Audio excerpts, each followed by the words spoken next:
I thank Senator Buttimer for his input.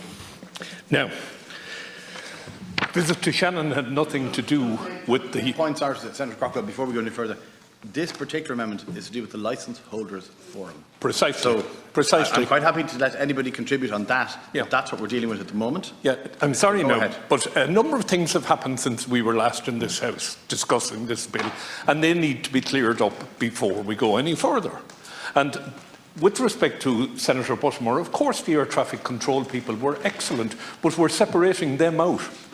That's part of what's happening in this bill. And I don't have a problem with what takes place in Shannon at all. It was highly expert.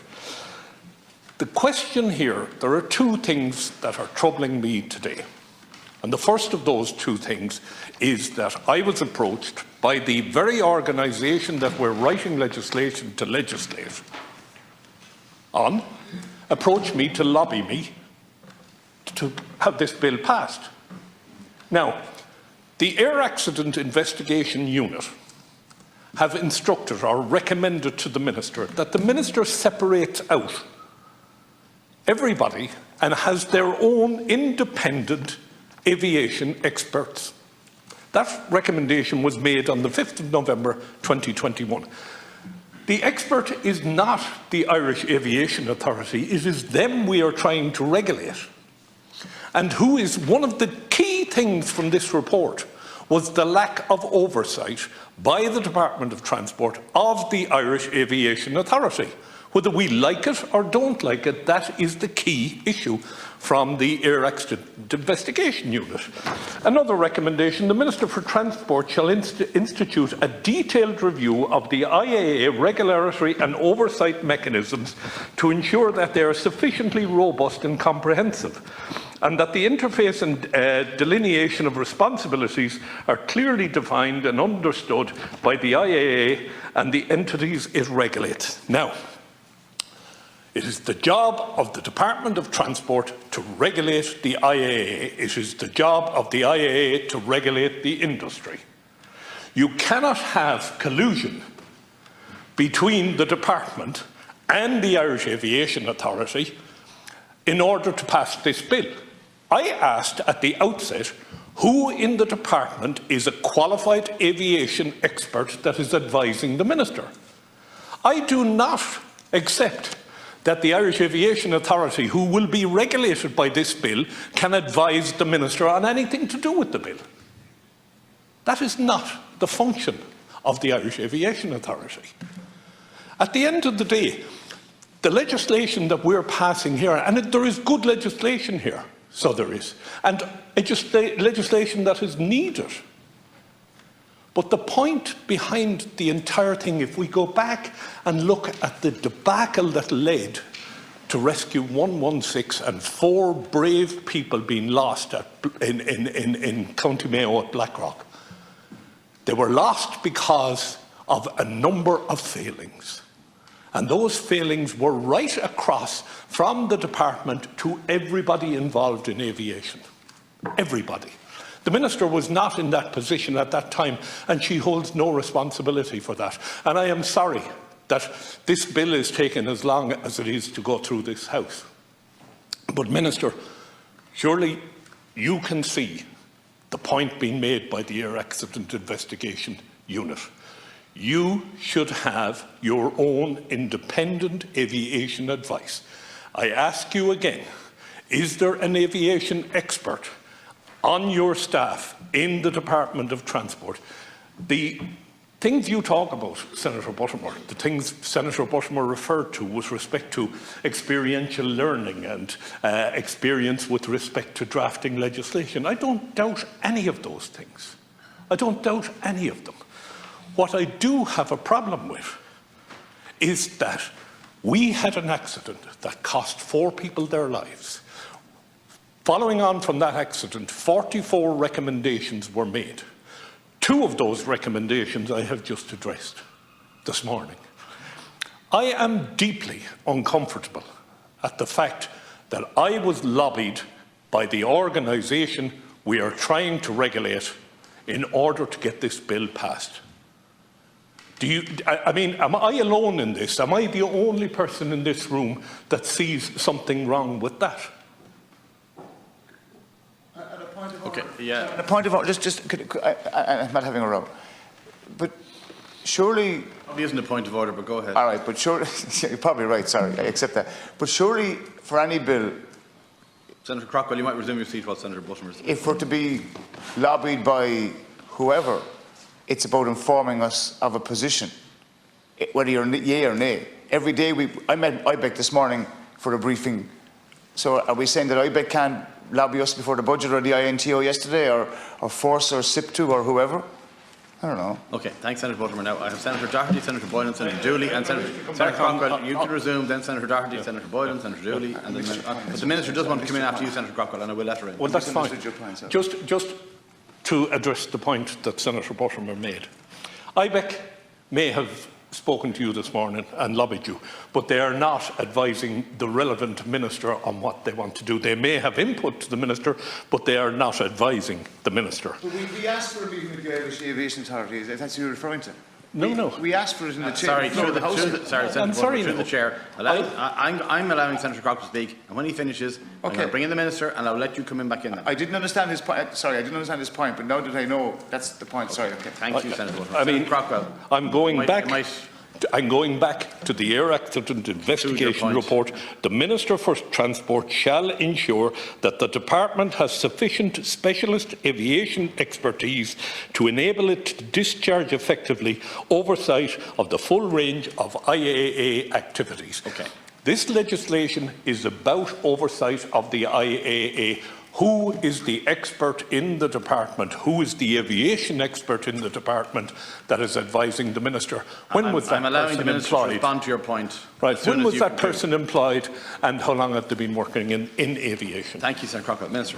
Thank you very much, Cahirlock. And I welcome Senator Craughwell saying that this legislation is good legislation and it's important, and that is why I'm here today, back here in the Shannon today, after a delay in getting what is absolutely best practice legislation through for Ireland. In relation to engagement on this bill, and that's why I'm here today to talk to these two amendments, Amendment 1 and Amendment 2, there has been significant engagement. And what I want to do here today, Senator Craughwell, and indeed all colleagues here, is to go through the amendments and to talk through concerns that senators have. That's exactly my role here. I have made significant changes to this legislation, if you will permit me here today to address it, talk through these amendments with you all, and I think that would be important. In relation to you talk about expertise. The 1993 Act, Section 14 of that, requires the IAA to provide advice to the Minister.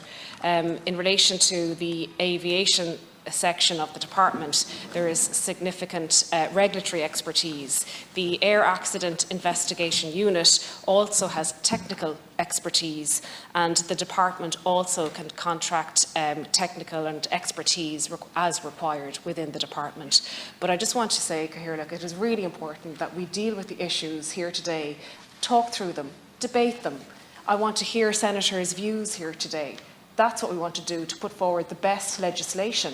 And that's what I'm here to do today. And if there's any other issues, you can raise them in commencement debates or separate debates. But what I want to do now today is to get this legislation through as quickly as possible, but obviously respecting the views of the senators here of all parties, and to debate that. That's my role. Thank you, That's Minister. what I'm making myself available today to do. So I would love to go back to the legislation at hand, Cahirlock, and I would ask you to try and assist us all in that. Thank you, Minister, and I'm doing my very best in that regard. I know that. And I know that you're very familiar with the workings of this House. Yeah, thank you, Cahirlock. Okay, so we can accept there is not an aviation expert within the department right now.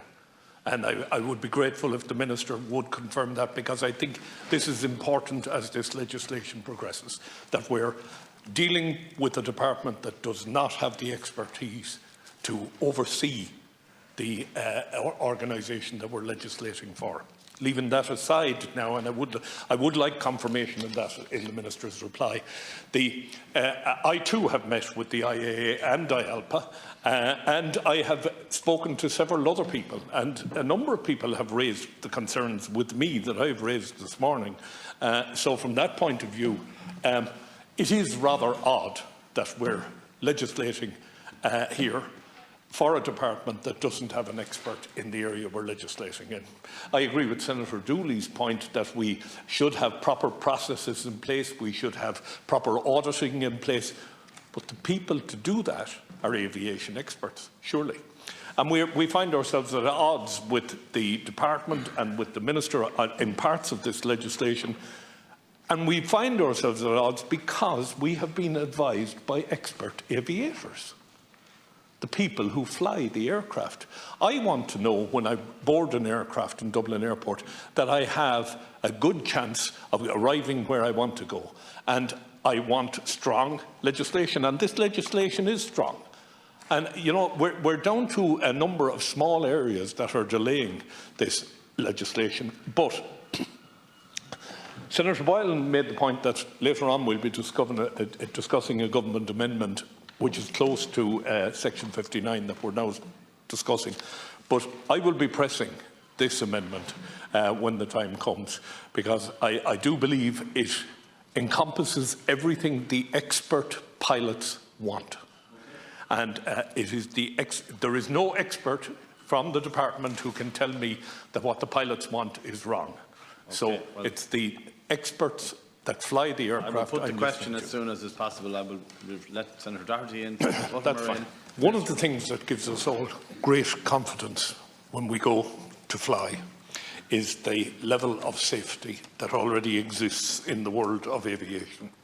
And if you look through the air accident investigation reports on any air accident, the level of detail that is available is just incredible. Every aircraft that flies, if a part is replaced in it, you can trace it back to the machine it was made on. And that's what gives us confidence. And I have no difficulty with the Aviation Authority briefing us at all. And indeed, they have a statutory obligation to advise the Minister, but I'm not sure that that statutory obligation to advise the Minister goes as far as telling the Minister how to write legislation or what legislation should be written. I do believe that the amendments we have here will do two things. One, it will ensure that meetings take place and are scheduled. And two, it will provide us with written reports that hopefully the public will have access to, and it will overall increase the level of confidence that we have in the aviation industry. And I'm asking the Minister to look at it from that perspective. As somebody who flies herself, that you can have confidence that you will be able to sit down, you know that the licence holders meet on a regular basis, that their issues are taken on board, and that the minutes of those meetings are available, and that we can have confidence that the system is going right. I accept the bona fides of Captain Jim Gavin. But Captain Jim Gavin may go tomorrow to another job, and who will take over, and the commitment given by Captain Jim Gavin is no longer relevant. That's why we look for it in legislation. And if we get it in legislation, then we're sure it will always happen. It has been said, if they applied the same system in an operating theatre as they do to aviation, fewer people would die. So I'm asking that we take both of these amendments in the best possible faith and allow us progress the rest of this legislation. Thank you, Cahirlock. And just in relation to, and I'm going to get into some of the other details after Cahirlock, so just bear with me. So I cannot accept Amendment 1 or 2. Amendments 1 and 2 are proposed, are not acceptable as drafted. They risk infringing on the independence and flexibility of action of the IAA as regulator and contain a level of specificity, of specifics and detail that are not appropriate in primary legislation.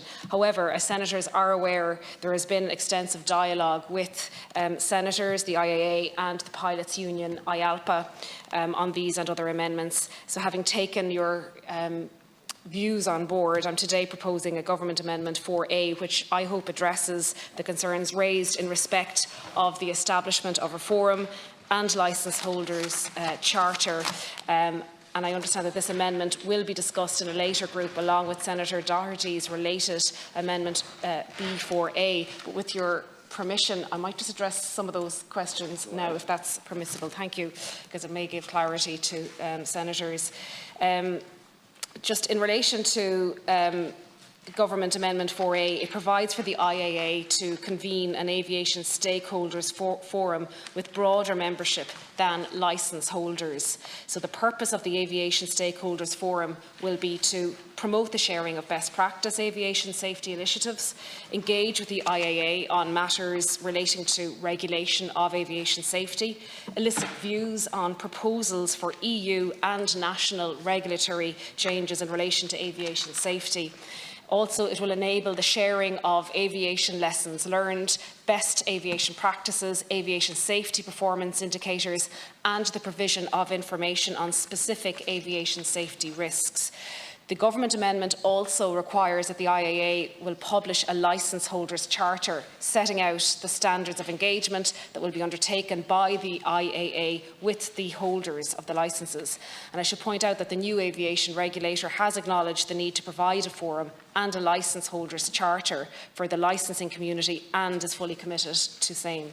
Additionally, under Section 77 of the Bill, whenever requested by a committee of one or both of the houses of the Oireachtas, the regulator can be called to account for the performance of the IAA's functions and to have regard to any recommendations made in relation to such, including in relation to these measures.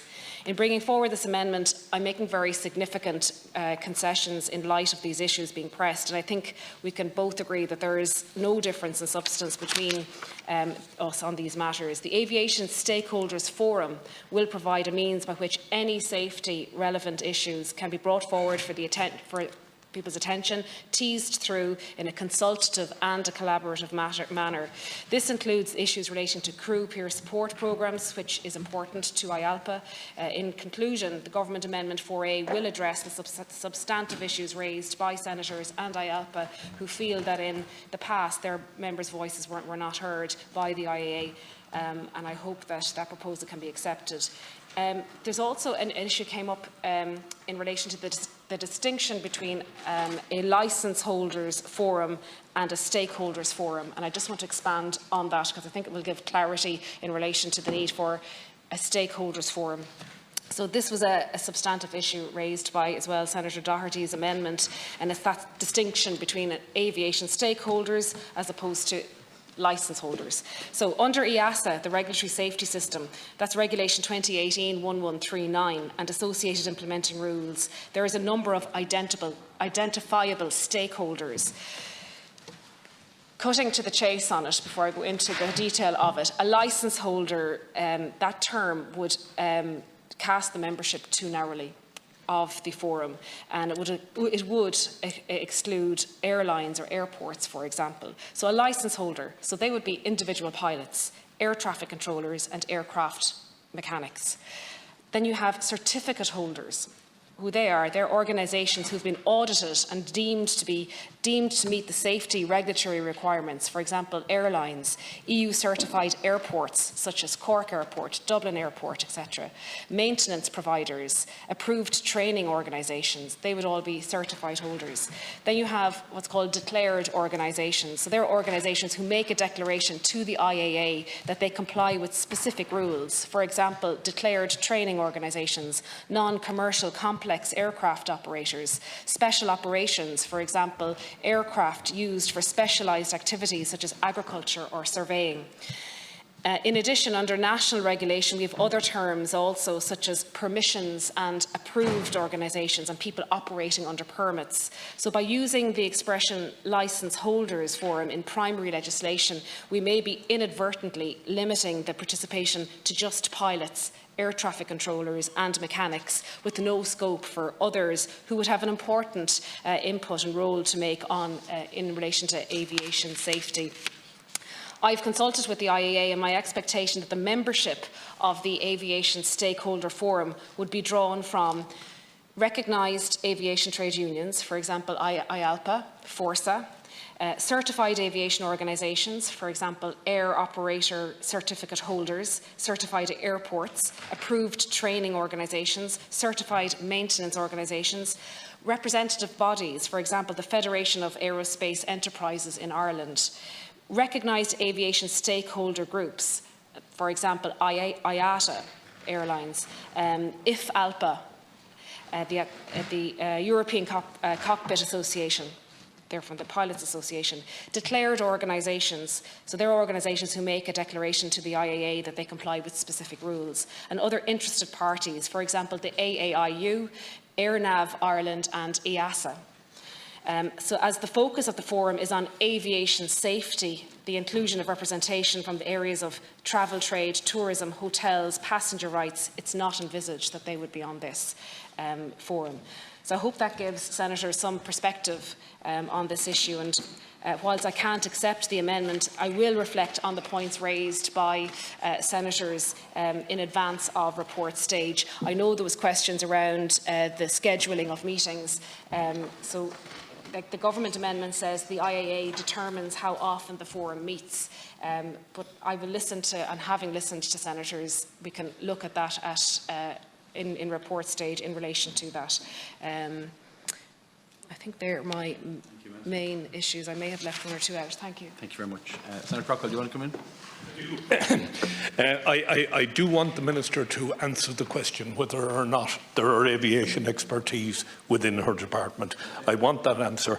And the other thing... I'll let her actually do that now. Because I think she wants to come in now, and I'll just let her do that, because you've asked that question a number of times. I have answered the question, Cahirlock, in relation to that. I have outlined it at the start. As I say, also the Department of Transport have engaged technical expertise when required, and do so when required. And also just to say that the Department of Transport are also undertaking a review to the approach in other countries around how they contract technical expertise as well. So this is ongoing work, but you can be assured that technical expertise is within the department, and they do have access to that. Right, thank you. So that... look, that has not answered the question. The question is very clear. Do you have an aviation expert on your staff in the Department of Transport, yes or no? Cahirlock, I've answered the question. The Department of Transport has access to all the expertise necessary. If you want to deal with the amendments here, we can deal with that. If you want to raise other issues under commencement and have a more robust debate on it, I know it is not related to what... It is related. I've answered your question. No, Senator. you haven't. I've answered your question. We have access to all the technical expertise. Do you have somebody on staff? Yes, we have expertise within the department in relation to... You have an aviation expert on staff? Cahirlock, I've answered the question.